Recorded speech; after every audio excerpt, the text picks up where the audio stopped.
Hello साथियों। तो जय हिंद। कैसे हैं आप सभी लोग? उम्मीद करता हूँ बढ़िया होंगे, मस्त होंगे। तो स्वागत है आपका हमारे आज की क्लास में, जिसमें मैं आपको हर एक क्लास में छोटी छोटी टिप्स देते हुए आगे बढ़ाता रहता हूँ, जानकारी देता रहता हूँ गणित को मजबूत बनाने के लिए।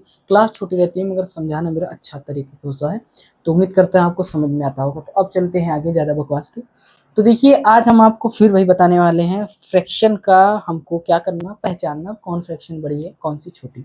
आप कहेंगे सर जी कितना बार इसको बताना पड़ेगा? देखिए, हर कई तरह का तरीका होता है, ठीक है। हम आपको अभी तरीका शेयर किए, ठीक है। फिर हम आपको एकदम सज्जड ट्रिक बताएंगे, तरीका है वो भी है, पर तरीका हर टाइप अलग अलग क्वेश्चन पे अलग अलग लगता है, इसलिए हमको आपको सब कुछ पढ़ाना पड़ रहा है। तो वो बात को ध्यान दीजिए और पढ़ना स्टार्ट करते हैं। तो आपको हमने पहले प्रॉपर और इम्प्रॉपर पढ़ाया था, अनुचित भिन्न और उचित भिन्न, उचित भिन्न और अनुचित भिन्न, ये हम आपको पढ़ा चुके हैं। इसमें एकदम हमने क्या बताया था, वह फ्रैक्शन जिसकी वैल्यू, जैसे हम लिख दे रहे हैं 5/6, वह फ्रैक्शन जिसका डिनोमिनेटर क्या होता है, डिनोमिनेटर बिग होता है, जिसका डिनोमिनेटर बिग होता है उसको क्या बोलते हैं, प्रॉपर फ्रैक्शन। प्रॉपर फ्रैक्शन मतलब क्या होता है, उसकी वैल्यू 1 से छोटी आएगी। कहेंगे सर जी 1 से छोटी आने का क्या मतलब है? देखिए, आप एक बात मेरी याद ध्यान से सुनिएगा और ये गौर करिएगा। क्या, जब आप कभी भी मेरी बात ध्यान से सुनिए, हम अगर किसी संख्या से हम डिवाइड करते हैं, मान लीजिए वो 5 है, ठीक है। 5 नहीं, यहाँ 6 लिए, हम 6 लेके चलते हैं, अभी और भी बताते हैं। 6, तो हम किसी संख्या से अगर डिवाइड कर 6 है और जिसमें हम डिवाइड कर रहे हैं वो 5 है, यानी इससे छोटा है ये। मेरी बात समझ रहे हैं आप? क्या है, इससे ये क्या है, छोटा है। तो आप एक बात पहले बात बताइए, अगर हम 6 का पहाड़ा पढ़ेंगे तो 1 यहाँ पे जैसे 1 आना चाहिए, जो कि ये वैल्यू 1 है। ये 1 आने के लिए ये आप बताइए कि यहाँ पे कम से कम कितनी संख्या होनी चाहिए कि ये 1 आ जाए। पहले आप मेरी बात को इसको बताइए, 1 आने के लिए कि 6 एक बार चला जाए तो यहाँ कम से कम कितनी संख्या होनी चाहिए, पहले आप हमको ये बताइए। समझिए मेरी बात को, समझ में रहे हैं? 6 क्या होनी चाहिए, 6, यानी हमको एक वैल्यू लानी है 1, तो यहाँ कम से कम कितनी वैल्यू होनी चाहिए, 6। अगर हम यहाँ 5 कर देंगे, जैसे यहाँ 5 लिखिए, बताइए एक बार जाएगा क्या? तो कहेंगे नहीं सर जी, 6 करने 6 होता है, तो एक बार तो ये नहीं जाएगा। समझने में, एक बार नहीं जाएगा। तो क्या जाएगा, जब हमको कम से कम कैसी वैल्यू लेनी पड़ेगी, 6। 6 कहने का मतलब है अगर हम नीचे 6 से डिवाइड कर रहे हैं तो यहाँ जो ऊपर वाली वैल्यू है हर हालत में क्या होनी चाहिए, इस 6 से क्या होनी चाहिए, या तो 6 के बराबर हो या तो इस 6 से क्या हो, बड़ी हो। मेरी बात समझिएगा, 6 से क्या हो, बड़ी हो। समझ गए?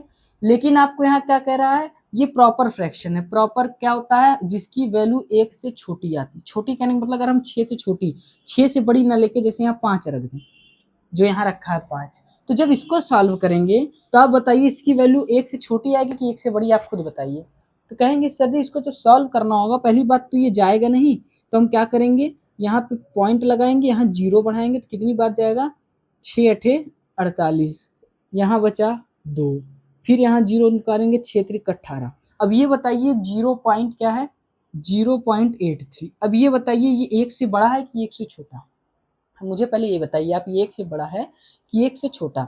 तो कहेंगे सर जी जो गिनती होती है वो दशमलव के हरदम किधर होती है, लेफ्ट साइड, जिसको हम लोग नंबर बोलते हैं, इंटीजर बोलते हैं, पूर्णांक बोलते हैं।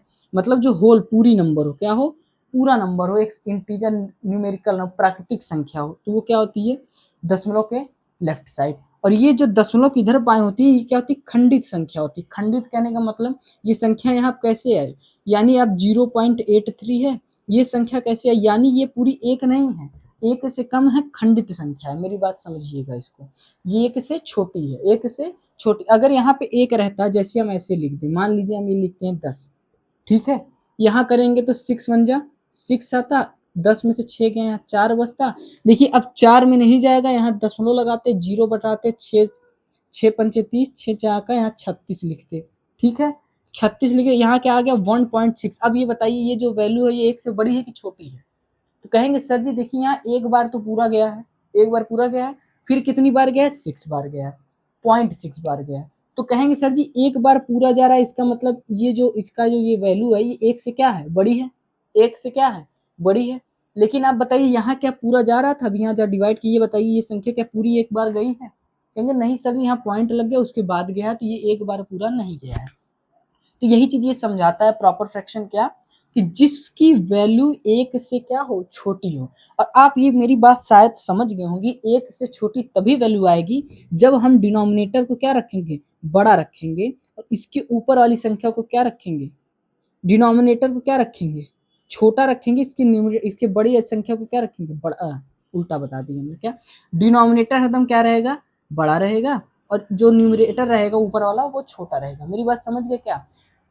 कब एक से छोटी वैल्यू इसी एक कंडीशन पे आ सकती है, जब हम कोई वैल्यू जब फ्रैक्शन में लिखें और इसके न्यूमरेटर को, न्यूमरेटर यानी क्या कर दें, छोटा, और डिनोमिनेटर क्या कर दे, बड़ा। देखिए नुकीला साइड इधर है तो ये छोटा हो गया, अब खुला है जिधर, इधर साइड बड़ा, यानी जहां पे न्यूमरेटर बड़ा छोटा हो और डिनोमिनेटर बड़ा हो, उस कंडीशन में क्या होती है, हरदम जो वैल्यू आती है वो हरदम क्या होगी, एक से क्या होगी, छोटी होगी। मेरी बात समझ गए? यानी जो वैल्यू यहाँ जैसे यहाँ 0.83 आया है, ये बताइए एक से छोटी है ना। इसी तरह इसी को हम लोग बोलते हैं प्रॉपर फ्रैक्शन। और आपसे बता दें, जब आप एक बार में इतने चालाक हो जाएंगे ना कि आपको इतना टिटिम्मा करना ही नहीं पड़ेगा हमको फ्रैक्शन को पकड़ने के लिए। अब बताइए, हम देखिए लिख रहे हैं, एक बार हम इम्प्रॉपर ही बता दें आपको। प्रॉपर मेरी समझ गए बात, प्रॉपर फ्रैक्शन समझ गए क्या होता है। तो अब हम इम्प्रॉपर बता, इम्प्रॉपर के मतलब एक से बड़ी। अब मेरी बात ये समझ गए होंगे, एक से बड़ी का कहने का मतलब है, एक से बड़ी का कहने का मतलब यहाँ जो भी वैल्यू रखेंगे ये डिनोमिनेटर से क्या होगी, बड़ी होगी। मेरी बात ये समझ गए क्या, डिनोमिनेटर से एकदम क्या होगी, बड़ी होगी। समझ गए? क्योंकि आपको पता चल गया कि अगर हम यहाँ 6 है और डिवाइड अगर हम 5 में करेंगे तो यहाँ पे वैल्यू हरदम एक से छोटी आनी है। और अगर यहाँ पे हम 7 रख दे, इससे बड़ी वैल्यू यहाँ रख दें, बड़ी वैल्यू, तो आपको ये पता है बड़ी वैल्यू रखेंगे तो ये एक बार तो पूरा जाएगा, बचेगा एक, तब दशमलव लगाएंगे, 0 6 करने से, यानी ये 1.1 आया। तो देखिए यहाँ पे एक बार पूरा चला गया है। तो आप इससे समझ गए होंगे कि अगर हमको इम्प्रॉपर यानी जो वैल्यू हमको एक से बड़ी वैल्यू दे, तो यहाँ देखिए एक से बड़ी वैल्यू आ रही है, तो आपको ये समझ गया होगा वहां पे हमको डिनोमिनेटर छोटा रखना, न्यूमरेटर बड़ा रखना। मेरी बात समझ गई? ये होता है प्रॉपर इम्प्रॉपर। अब देखिए इसमें से हम पहचान कैसे करते हैं फ्रैक्शन की, ये भी हम आपको अभी इसी टाइम बता देते हैं, ताकि आपको दिक्कत ना हो किसी प्रकार की, आप समझ सकते हैं। देखिए हम आपको एक 4 फ्रैक्शन लिख दिए, उसी तरह ये 4 फ्रैक्शन लिखे हैं ना, लिख दिए हैं। अब आपसे कहते हैं सर जी बताइए इसमें आप लोग कि कौन सी फ्रैक्शन बड़ी है कौन सी छोटी।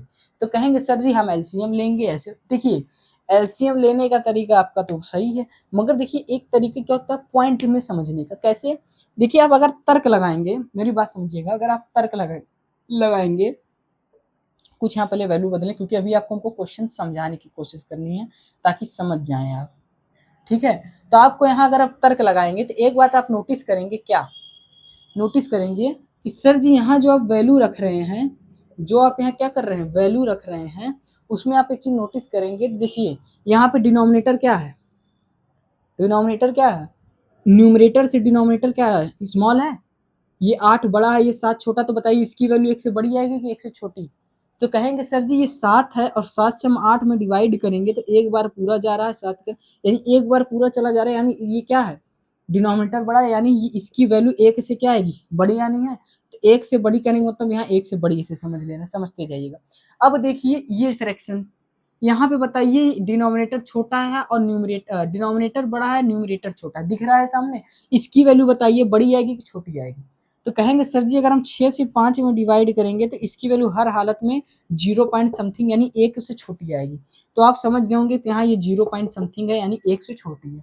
इस फ्रैक्शन पे आते हैं, यहाँ पे आप आएंगे तो कहेंगे सर जी ये वैल्यू हम देख रहे हैं और इस वैल्यू में हमको एक चीज पता चल रहा है कि ये भी डिनोमिनेटर इसका छोटा है और न्यूमरेटर बड़ा है, तो इसकी वैल्यू भी एक से बढ़ ही आएगी। समझ गए? इसी तरह यहाँ पे आएंगे, यहाँ पे अगर आप चेक करेंगे तो एक चीज देखेंगे, इसकी भी डिनोमिनेटर की वैल्यू क्या है, डिनोमिनेटर की वैल्यू छोटी है और न्यूमरेटर की वैल्यू क्या है, बड़ी है। न्यूमरेटर की वैल्यू बड़ी है और जब यहाँ 5 से 6 में डिवाइड करेंगे तो भी एक बार पूरा चला जाएगा। तो आपको समझ में आ गया होगा कि इसकी वैल्यू एक से बड़ी आनी है। समझ गए मेरी बात? अब आपसे इसमें पूछे बताइए सबसे छोटा फ्रैक्शन कौन हो, तो आप कैसे बताएंगे कौन सा है। तो आप कहेंगे सर जी 5/6, 5/6 सबसे छोटी फ्रैक्शन मिल गई आपको। तो देखिए ये छोटी छोटी चीज है जानने की, इसीलिए हमने आपको ऐसे बताया। आप कहेंगे सर जी बड़ी फ्रैक्शन कैसे पता करेंगे, कोई दिक्कत नहीं है, उसको भी पता कर लेंगे, लेकिन पहले देखिए हमने आपको छांट के बता दिया ना कि सबसे छोटी है फ्रैक्शन। समझ गया मेरी बात? तो ऐसे छोटी जहाँ पूछ लेगा, अब मान लेते कहीं पैसे बराबर दे दिए तो वहां पे कुछ करना थोड़ी ना है आपको। अगर आपको नहीं मन है तो देखिए 8 से करेंगे, आपको पहले करके बता देते हैं। 7 × 7 1 बचा, दशमलव लगाए, 0 बढ़ रहा है, 7 एकन्ने 7, ठीक है। यहाँ 3 बचा, फिर 0, 7 चौको 28, 1.14 इसका आया है, ठीक है।